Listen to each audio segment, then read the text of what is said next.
മൂന്നാറിൽ എല്ലാവർക്കും വളരെ പരിചിതനായ ഒരു കാട്ടാനയാണ് പടയപ്പ. ആദ്യമൊക്കെ ഒരു കൗതുകമായിരുന്നെങ്കിൽ ഇപ്പോൾ പടയപ്പ പതുക്കെ ആക്രമണമൊക്കെ തുടങ്ങിയിട്ടുണ്ട്. ഇപ്പോൾ മാട്ടുപ്പെട്ടി ജലാശയം നീന്തിക്കടന്ന് മൂന്നാർ മേഖലയിലേക്ക് എത്തിയിരിക്കുകയാണ് കാട്ടുകൊമ്പനായ പടയപ്പ.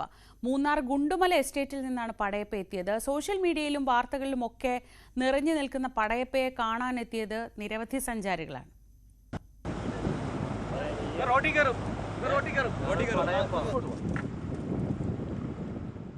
മറയൂർ അതിർത്തിയിലെ ചക്കക്കാലം കഴിഞ്ഞാൽ ഗുണ്ടുമല എസ്റ്റേറ്റിലെ വാഴകൃഷിയാണ് പടയപ്പയുടെ ലക്ഷ്യം. അത് കഴിഞ്ഞാൽ മാട്ടുപ്പെട്ടിയിലെ വഴിയോരക്കടകൾ, പിന്നീട് മൂന്നാർ മേഖലയിലെ വിവിധ എസ്റ്റേറ്റുകൾ കേന്ദ്രീകരിച്ചാവും യാത്ര.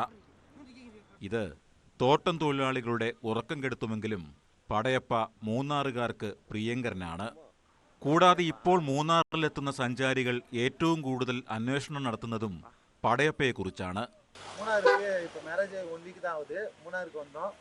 சுற்றி பார்க்கறதுக்காக வந்துட்டு இருக்கும்போது இங்கே படையப்பான்ற ஒரு எலிஃபெண்ட்டை பார்த்தோம். ரொம்ப சந்தோஷமா இருக்கு.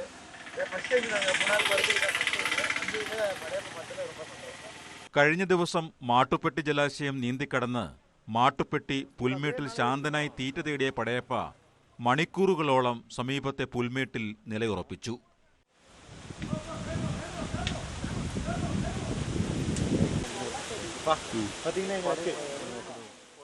മൂന്നാർ കാഴ്ചകൾ ആസ്വദിക്കാനെത്തിയ സഞ്ചാരികൾക്ക് പടയപ്പയുടെ സാന്നിധ്യം ഇരട്ടി മധുരമായി.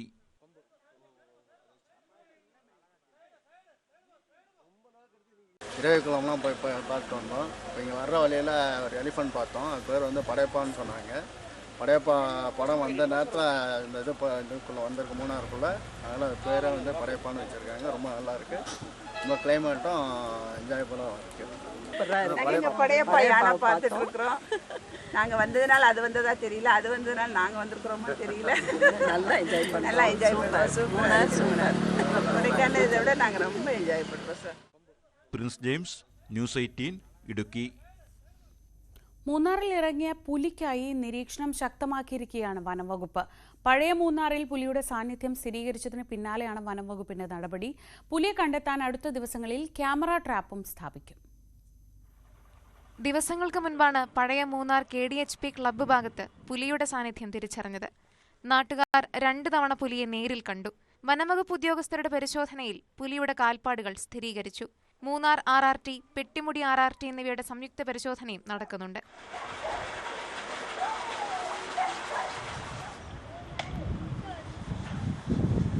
പരിശോധനകൾ തുടരുന്നതിനൊപ്പം പ്രദേശത്ത് ക്യാമറ ട്രാപ്പും സ്ഥാപിക്കും.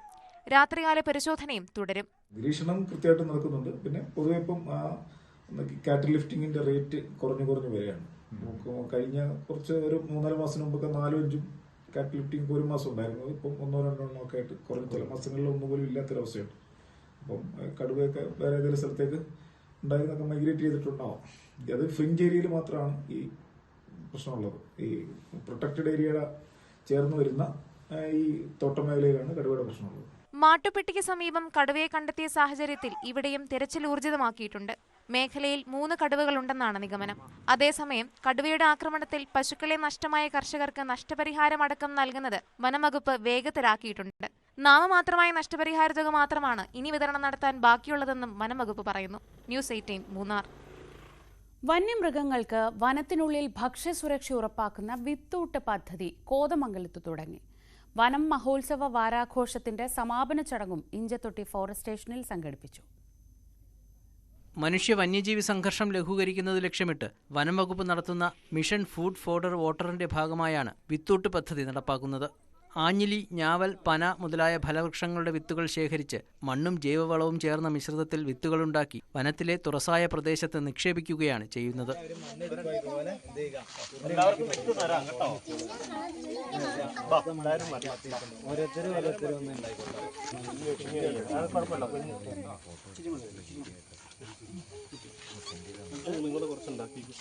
സ്കൂൾ കുട്ടികൾ, അധ്യാപകർ, സന്നദ്ധ സംഘടനാ അംഗങ്ങൾ, BSS അംഗങ്ങൾ, പൊതുജനങ്ങൾ എന്നിവർ പദ്ധതിയുടെ ഭാഗമായി.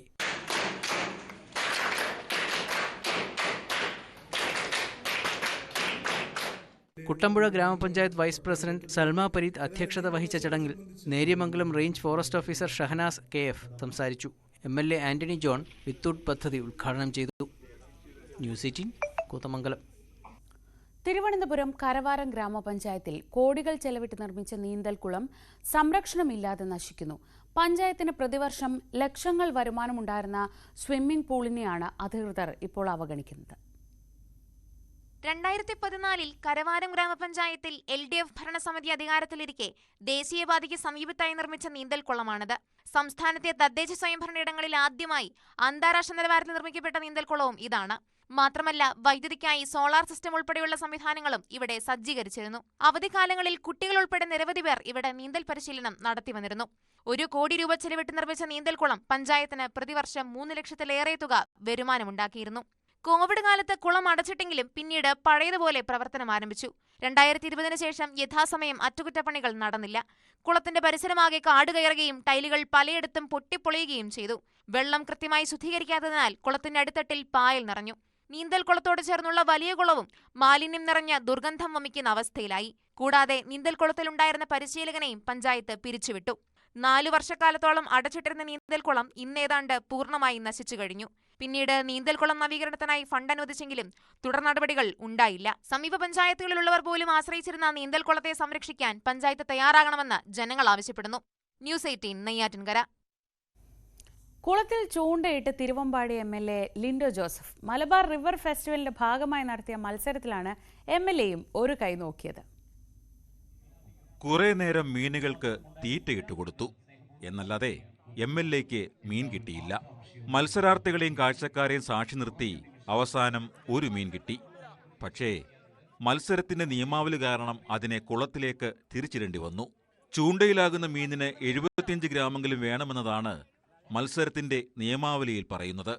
വളരെ ഈസിയാണെന്ന് വിചാരിച്ച ചൂണ്ടയിടൽ അത്ര ഈസി അല്ലെന്നും നല്ലൊരു എക്സ്പീരിയൻസ് ആണെന്നുമാണ് ലിൻഡോ ജോസഫ് MLA പറയുന്നത്. ഏറ്റവും മികച്ച ഒരു അനുഭവമായിട്ടാണ് എന്നെ കാണാൻ കഴിയുക. പ്രത്യേകിച്ച് മലയോര മേഖലയിലെ മുൻകാലങ്ങളിൽ ഉണ്ടായിരുന്ന പല ആളുകളും ഇത്തരം മഴക്കാലങ്ങളൊക്കെ ആകുമ്പോൾ പുഴകളിലും അല്ലെങ്കിൽ തോടുകളിലുമൊക്കെ ഇത്തരം മീൻപിടുത്തം ഒരു വിനോദമായി ഏർപ്പെടുന്ന സാഹചര്യം ഉണ്ടായിരുന്നു. പലപ്പോഴും അത്തരം സാഹചര്യങ്ങൾ കുറഞ്ഞു വരുന്ന ഒരു സാഹചര്യത്തിലാണ് മലബാർ റിവർ ഫെസ്റ്റിവലിൻ്റെ ഭാഗമായി തിരുവമ്പാടി ഗ്രാമപഞ്ചായത്ത് വ്യത്യസ്തമായ ഒരു പരിപാടി എന്ന നിലയിൽ ചൂണ്ടയിടൽ മത്സരം എന്ന മറ്റെവിടെയും കേട്ടുകേൾവിയില്ലാത്ത വ്യത്യസ്തമായ ഒരു മത്സര ഇനം ഇവിടെ കണ്ടെത്തിയത്. മലപ്പുറം, കോഴിക്കോട് ജില്ലകളിൽ നിന്നായി സ്കൂൾ വിദ്യാർത്ഥികളടക്കം 100-ലധികം പേർ മത്സരത്തിൽ പങ്കെടുത്തു.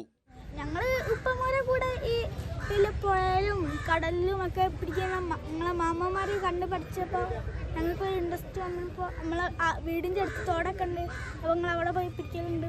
ഇവിടെ വന്നിട്ട് എത്ര മീൻ കിട്ടി? ഇവിടെ വന്നിട്ട് 3 എണ്ണം. ഒന്നാം സമ്മാനമായ 3000 രൂപയും 3 കിലോ മത്സ്യവും മുക്കം അഗസ്ത്യൻമൂഴി സ്വദേശി നിതിൻ കരസ്ഥമാക്കി. വിജയികളായവർക്കുള്ള സമ്മാനം പഞ്ചായത്ത് പ്രസിഡന്റ് ബിന്ദു ജോൺസണും മറ്റ് ജനപ്രതിനിധികളും വിതരണം ചെയ്തു. ഏറ്റവും വലിയ മത്സ്യത്തെ പിടിച്ച ആൾക്കുള്ള പ്രത്യേക സമ്മാനത്തിന് തിരുവമ്പാടി പെരുമാലിപ്പടി സ്വദേശി ഷിബിൻ അർഹനായി. ചൂടുണ്ടാവും, വല്ലപ്പോഴൊക്കെ പോകും. ഇതിലെ സന്തോഷം, ഹാപ്പി. കിട്ടുമെന്ന് വിചാരിച്ചില്ല, സന്തോഷം. മലബാർ റിവർ ഫെസ്റ്റിവലിന്റെ ഭാഗമായുള്ള ചൂണ്ടയിടൽ മത്സരത്തിന്റെ സീസൺ 2ന്റെ ചുമതല ഏറ്റെടുത്തിരിക്കുന്നത് തിരുവമ്പാടി റോട്ടറി മിസ്റ്റി മേഡോസ് ക്ലബ്ബാണ്. ജൂലൈ 24 മുതൽ 27 വരെ മലബാർ റിവർ ഫെസ്റ്റിവൽ നടക്കും. ന്യൂസ് 18 മുക്കം. അപകടങ്ങൾ പതിവാകുന്നതിനാൽ ഇടുക്കിയിൽ ജീപ്പ് സഫാരിക്ക് നിരോധനം ഏർപ്പെടുത്തി ജില്ലാ കളക്ടറുടെ ഉത്തരവ് കഴിഞ്ഞ ദിവസമാണ് വന്നത്.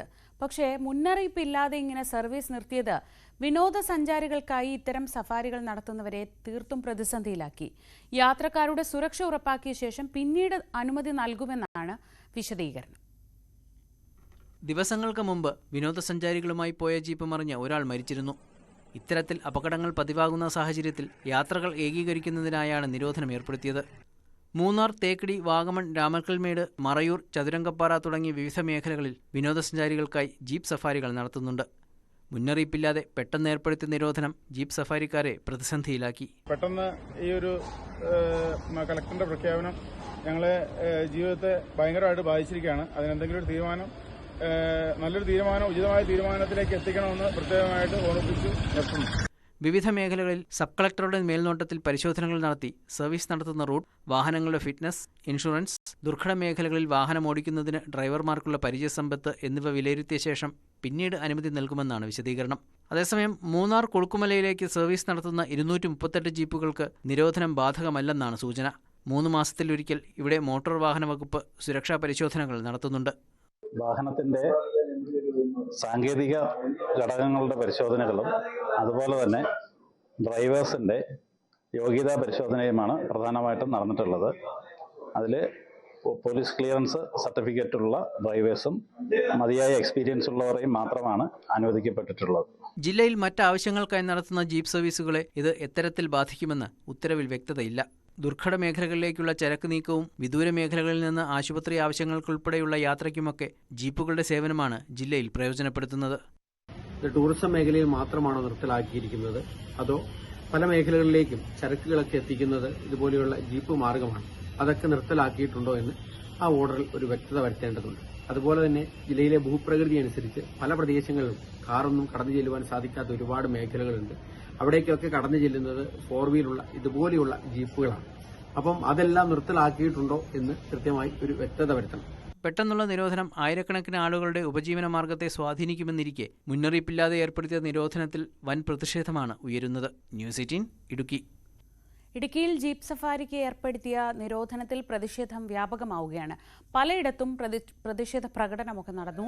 മാങ്കുളത്ത് വിനോദസഞ്ചാര മേഖലയിൽ സർവീസ് നടത്തുന്ന ജീപ്പ് ഡ്രൈവർമാർ പന്തം കൊളുത്തി പ്രകടനം സംഘടിപ്പിച്ചു.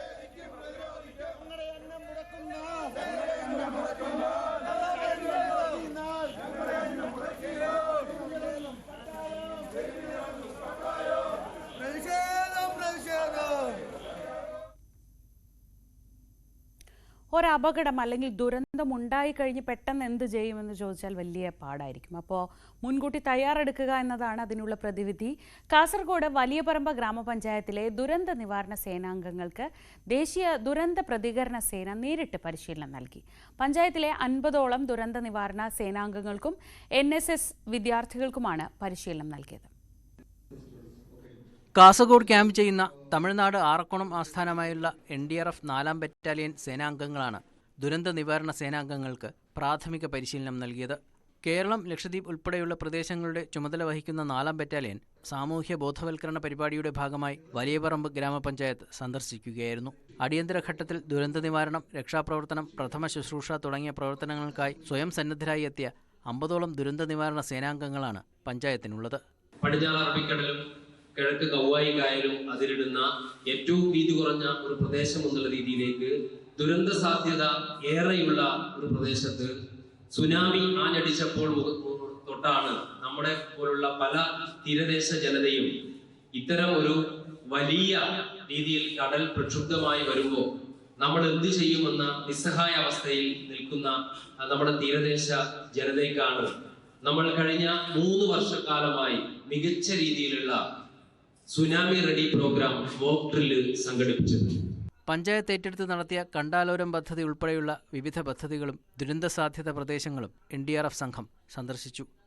ടീം കമാൻഡർ പ്രദീപ് ഭട്ട് പരിശീലനത്തിന് നേതൃത്വം നൽകി. ന്യൂസ് 18 വലിയപറമ്പ്.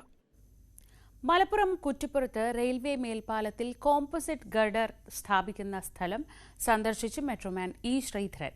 നിലവിൽ സ്വീകരിച്ച സാങ്കേതിക രീതിയിൽ ചില മാറ്റങ്ങൾ അദ്ദേഹം നിർദ്ദേശിച്ചു.